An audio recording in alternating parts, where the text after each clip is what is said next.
Hello and howdy. Welcome to the next chapter. Chapter 4, The Keeper of the Keys. Now we meet the next person. That is a requisite from the next person. So.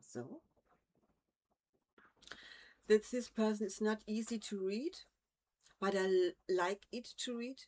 I like this person. Yeah. And I do my best. Boom! They knocked again. Dudley jerked awake. "Where's the cannon?" he said stupidly. There was a crash behind them, and Uncle Vernon came skidding into the room. He was holding a rifle in his hands. Now they knew what had been in the long, thin package he had brought with them. "Who's there?" he shouted. "I warn you, I'm armed." There was a pause, and then smash! The door has hit with such force that it swung clean off its hinges and with a deafening crash landed flat on the floor. A giant of a man was standing in the doorway. His face was almost completely hidden by a long, shaggy mane of hair and a wild, tangled beard, but you could make out his eyes, glinting like black beetles under all the hair. The giant squeezed his way into the hut, stooping so that his head just brushed the ceiling. He bent down, picked up the door, and fitted it easily back into its frame. The noise of the storm outside dropped a little bit. He turned to look at them all. "Couldn't make us a cup of tea, couldn't you? It's not been an easy journey." He strode over the sofa where Dudley sat frozen with fear. "Budge up, you great lump," said the stranger. Dudley squeaked and ran to hide behind his mother, who was crouching, terrified, behind Uncle Vernon. "And here's Harry," said the giant. Harry looked up into the fierce, white, shadowy face and saw that the beetle eyes were crinkled a smile. "Last time I saw you, you was only a baby," said the giant. "You look a lot like your dad, but you have got your mom's eyes." Uncle Vernon made a funny, rasping noise. I demand that you leave at once, sir," he said. "You are breaking and entering." "Ah, shut up, Dursley, you great brun," said the giant. He reached over the back of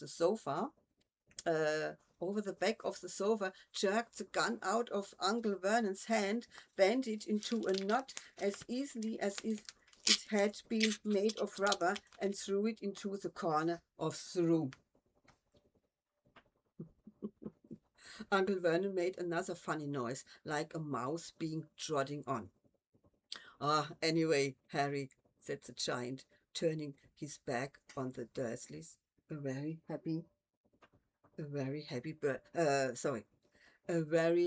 birthday to you. Got a summit for you here. I might have sat on it at some point, but it will taste all right. Here.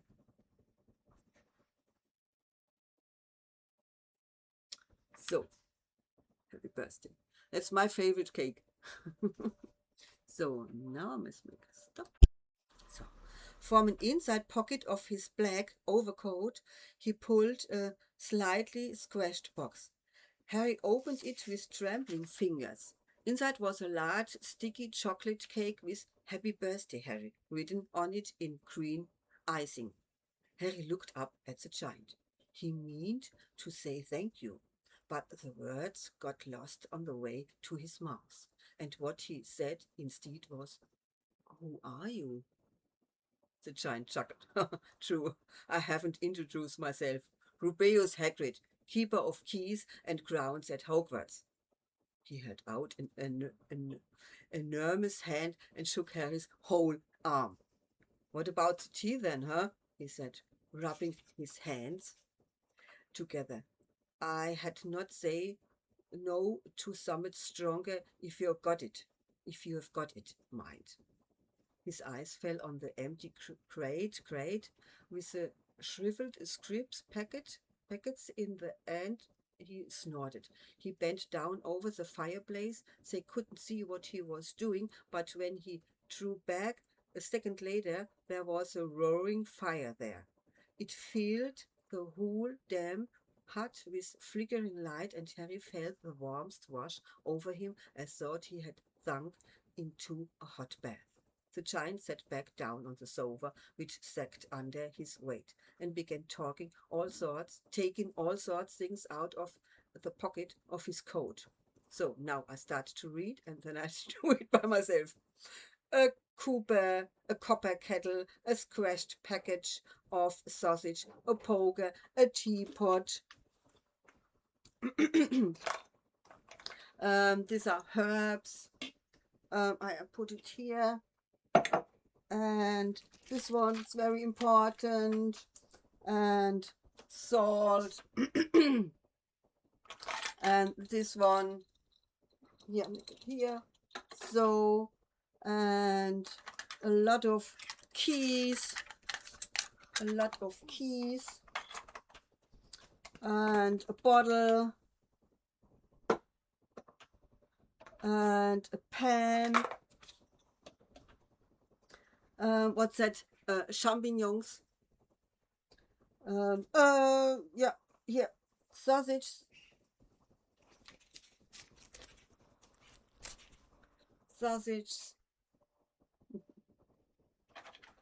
Tomato. That's a ham. Yeah, that's right.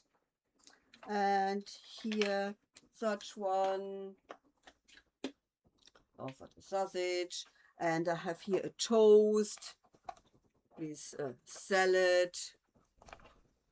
And here, only make here this one. And cheese over it. And salad again. And another key. It's important key. And, oops. Oh. Fred and George's long ears. Oh, it's from another book. Oh. And this is in Germany Knoblauch. Here the toast and the cheese. Yeah, and cards.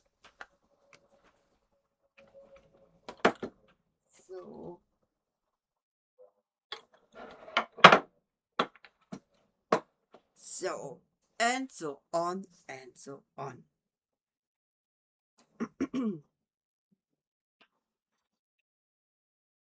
Nobody said a thing while the giant was working, but as he slit the first 6 fat, juicy, slightly burnt sausage from the poker, Dudley flinched a little. Uncle Vernon said sharply, "Don't touch anything he give you, Dudley." The giant chuckled darkly. The great pudding of sun done need fatting any more, Dursley. Don't worry. He passed the sausage to Harry, who was so hungry he had never tasted anything so wonderful, but he still couldn't take eyes off the giant. Finally, as nobody seemed about to explain anything, he said, "I'm sorry, but I still don't really know who you are." The giant took a gulp of tea and wiped his mouth with the back of his hand. "Call me Hagrid," he said. "Everyone does. And like I told you, I'm keeper of keys at Hogwarts. You know about Hogwarts, of course." No," said Harry. Hagrid looked shocked. "Sorry," said Harry quickly. "Sorry?" barked Hagrid, turning to stare at the Dursleys, who shrank back into the shadows. "It's them as should be sorry. I knew you weren't getting your letters, but I never thought you wouldn't even know about Hogwarts. For crying out loud. Did you never wonder where your parents learned it all?" "All what?" asked Harry.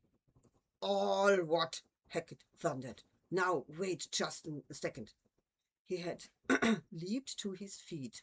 In his anger, he seemed to fill the whole hut. The Dursleys were covering against the wall. "Do you mean to tell me," he growled at the Dursleys, "that this boy—" "No, nothing about anything? Harry thought this was going a bit far. He had been to school after all, and his marks weren't bad. I know something, he said. I can, do math and stuff. But Hackett simply waved his hand and said, about our world. I mean, your world, my world, your parents' world. Yeah, what world? Huh? Said Harry. Hackett looked as if he was about to explode. Dursleys! He boomed. Uncle Vernon, who had gone very pale, whispered something that sounded like wimble wimble. Hackett stared wildly at Harry. But you must know about your mom and dad, he said. I mean, they are famous. You are famous. What? My mom and dad weren't famous, were they? Said Harry. Ah, you don't know. You don't know. Hackett ran his fingers through his hair, fixing Harry with a bewildered stare. You don't know what you are? He said finally. Uncle Vernon suddenly found his voice. Stop! He commanded. Stop right there, sir. I forbid you to tell the boy anything. A brave man than Vernon would have quailed under the furious look Hackett now gave him when Hackett spoke. His every syllable trembled with rage.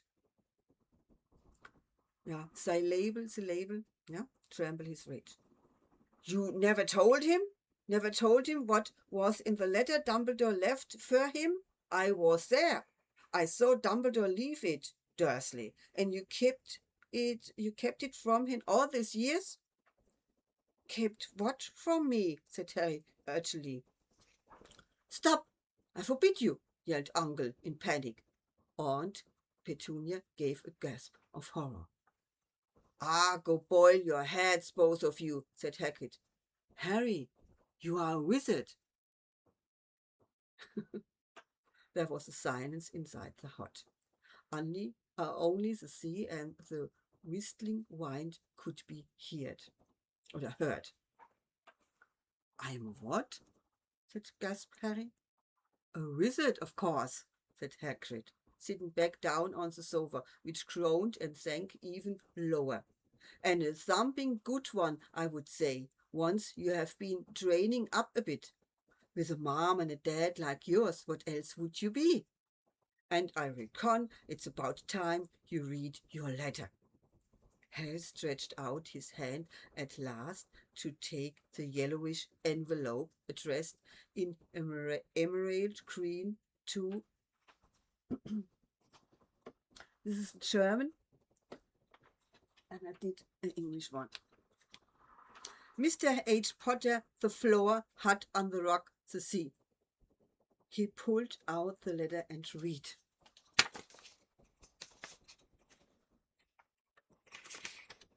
So.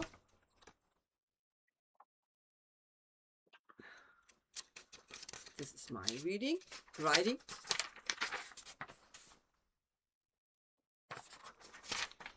Hogwarts School of Witchcraft and Wizardry. Headmaster Albus Dumbledore.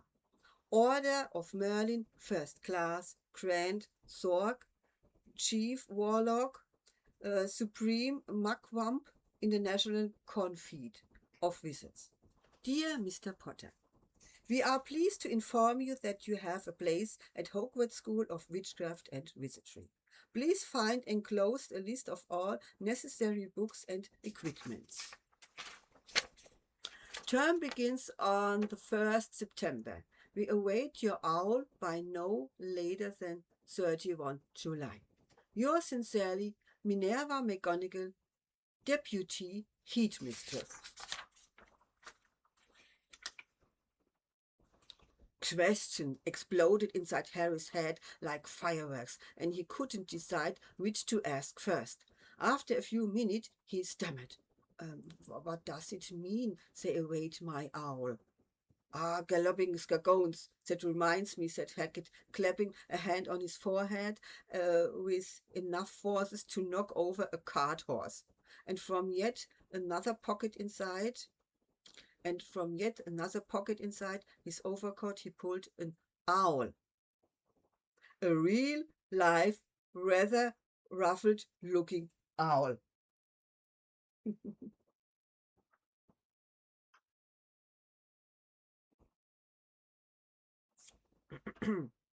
A long quill and a roll of parchment.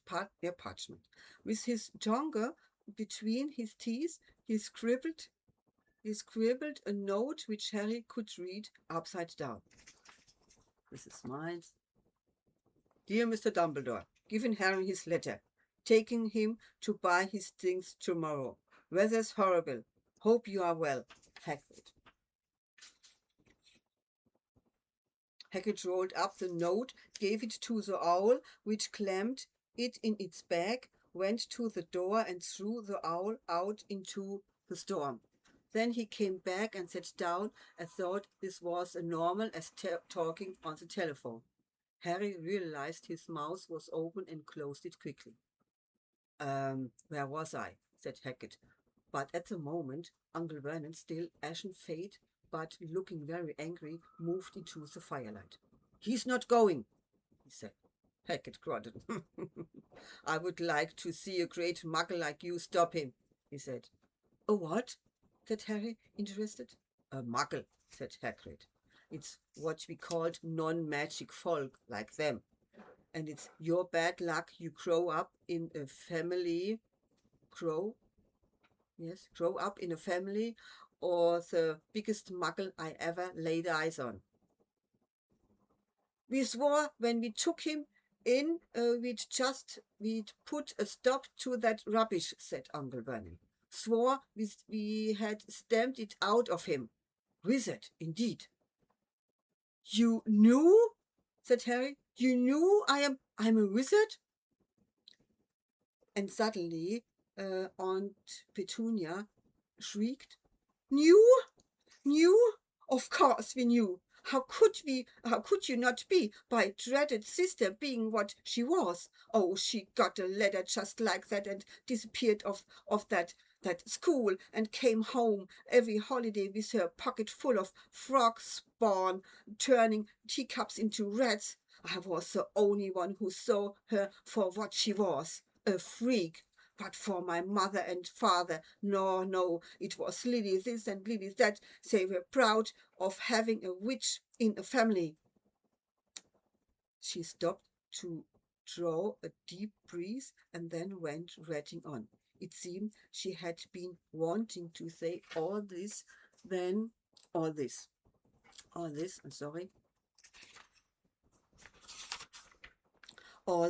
for years. Then she met that Potter at school and they left and got married and had you, and of course I knew you had be just the same, just as strange, just as abnormal. And then, if you please, she went and got herself blown up and we got landed with you. Harry had gone very white. As soon as he found his voice, he said, Blown up? You told me they died in a car crash. Car crash? Roared Hagrid, jumped up so angrily that the Dursley scuttled back to their corner. How could a car crash kill Harry and James Potter? It's an outrage, a scandal. Harry Potter not knowing his own story when every kid in our world knows his name. But why? What happened? Harry asked urgently. The anger failed from Hagrid's face. He looked suddenly anxious. Anxious?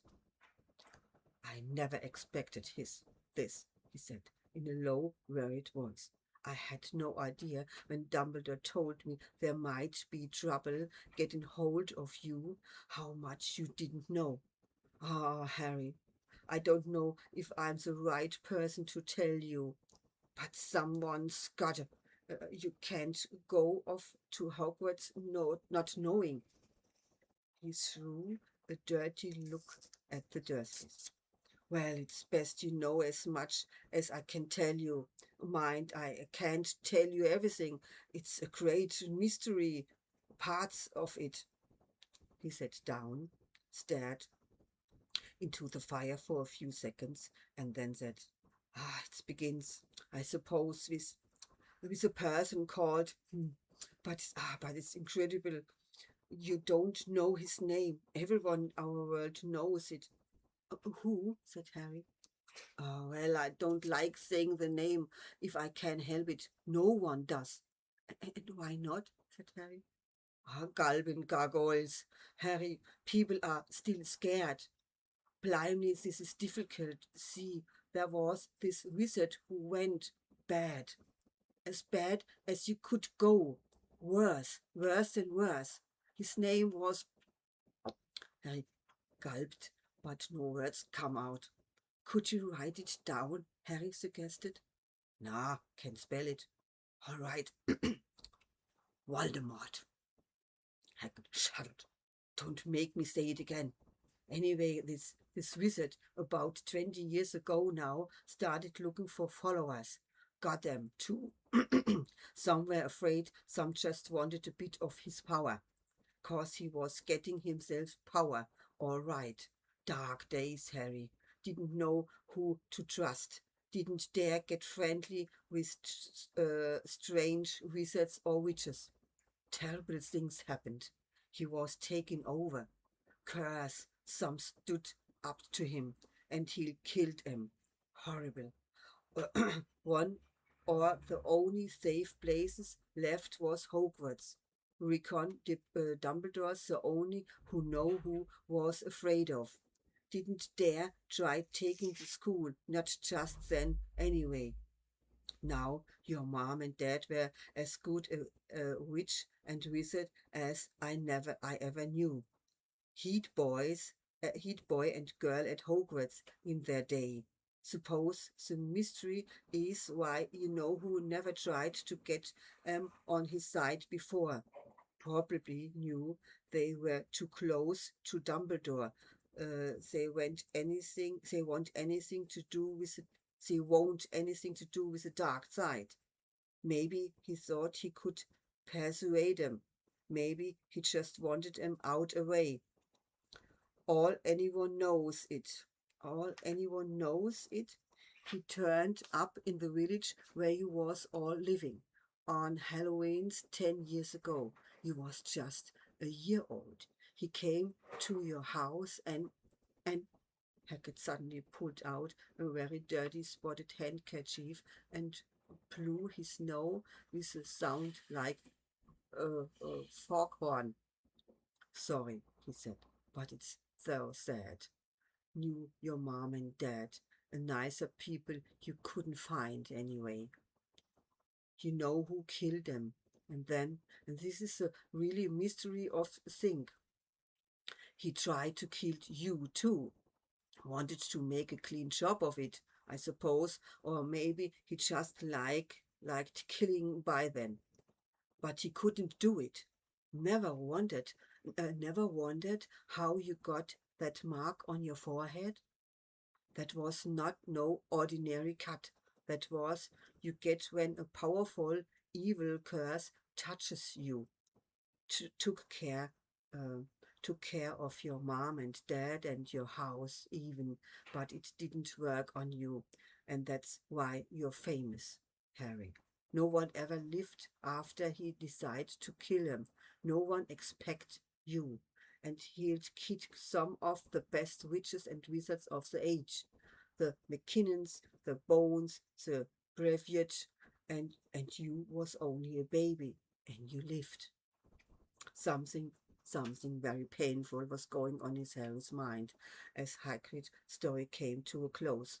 He saw again the blinding flash of green light, more clearer than he had ever remembered it before, and he remembered something else. For the first time in his life, a high, cold, cruel laugh. Hagrid was watching him sadly. "Took you from the ruined house myself on Dumbledore's order, brought you to his hut." And Uncle Vernon starter said, "Loads of old tosh." um, Sorry? Moment, just a moment, and said to Harry, "Now, listen here, boy." He snarled. "I accept there's something strange about you. Probably nothing a good beating wouldn't have cured. And as for all this about your parents, well, they were no denying it, and the world's better off without them, in my opinion. As for all they got getting mixed up with these wizarding types, just what I expected. Always knew they had come to a sticky end."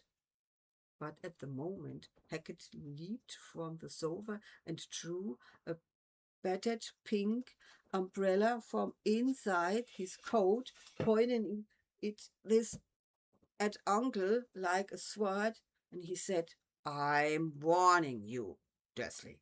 I'm warning you. One more word. In the danger of being speared on the end of an umbrella by a beard giant, Uncle Vernon's courage failed again. He planted himself against the wall and fell silent. "That's better," said Hagrid, breathing heavily and sitting back down on the sofa, which this time sagged right down to the floor. Harry, meanwhile, still had questions to ask, hundreds of them. But what happened to sorry, I mean, you know who? Good question, Harry. Disappeared, vanished. Some night he tried to kill you. Same night he tried to kill you. Makes you even more famous. That's the biggest mystery. See, he was getting more and more powerful. Why had he go? Or why would he go? Some say he died. Got swallowed, in my opinion. Dunno if he had enough human left in him to die. Some say he's still out there, biding his time, like, but I don't believe it. People who was in his side come back to ours. Some of them came out a kind of draws. Don't reckon there could have done if he was coming back.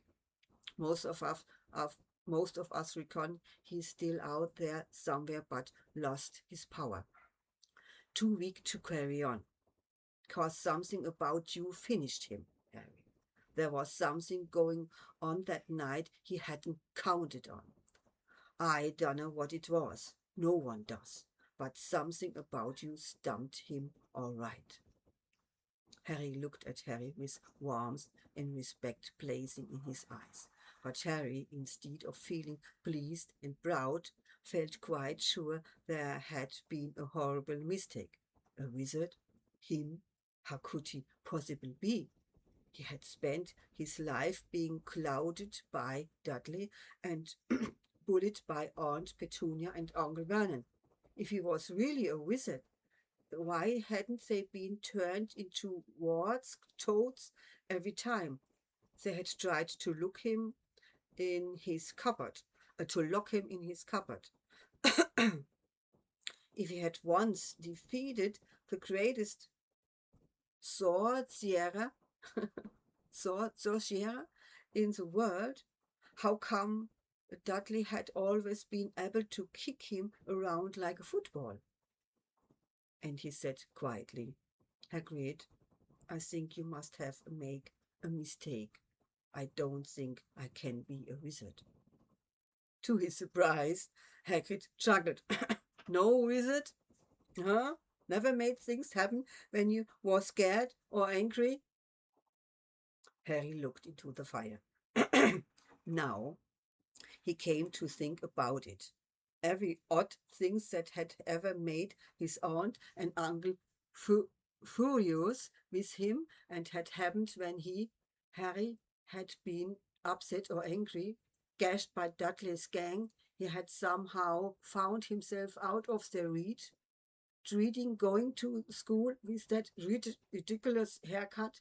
He had managed to make it grow back, and the very last time Dudley had hit him, hadn't he got his revenge without even realize he was doing it.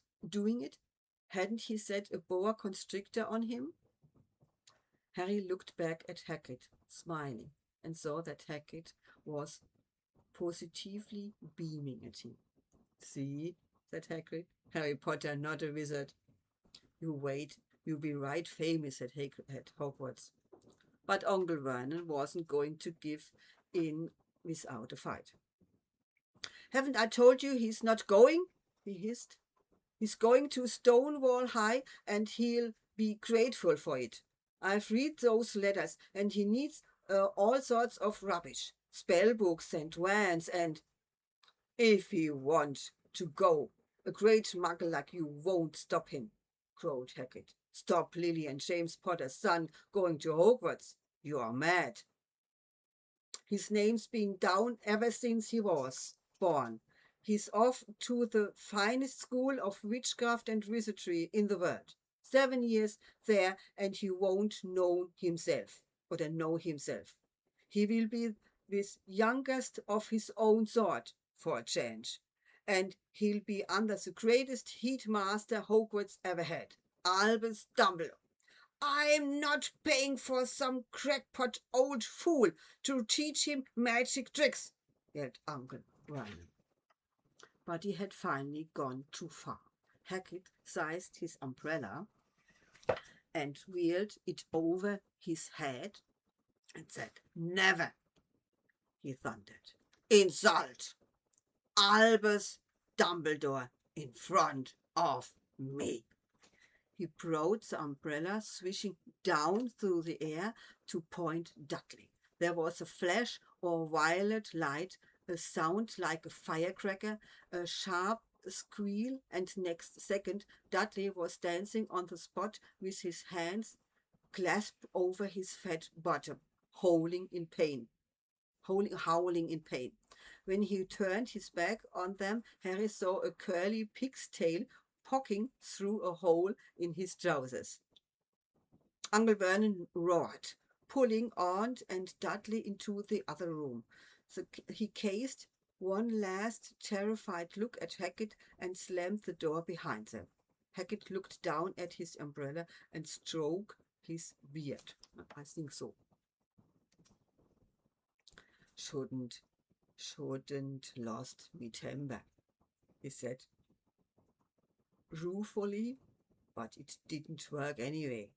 Meant to turn him into a pig, but I suppose he was so much like a pig anyway, there wasn't much left to do. He cast a sideway look at Harry under his bushy eyebrows. Be grateful if you didn't mention that to anyone at Hogwarts. I'm not supposed to do magic, strictly speaking.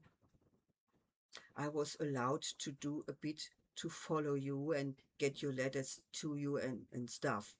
One of the reason I was so keen to take on the job. Why aren't you supposed to do magic? Asked Harry. Oh, well, I was at Hogwarts myself, but I got expelled to tell you the truth. In the third year, in me third year, they they snapped my wand in half and everything, but Dumbledore let me stay on as gamekeeper. Great man, Dumbledore. Why were you expelled? Asked Harry. It's getting late and we have got lots to do tomorrow, said Hagrid loudly. Got get up to town, get all your books and that. He took off his thick black coat and threw it to Harry. You can keep under that, he said.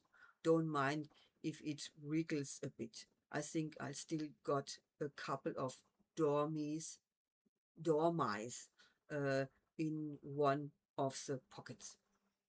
So, yeah. I say bye, and we see us on the way to the Diagon Alley. Ciao.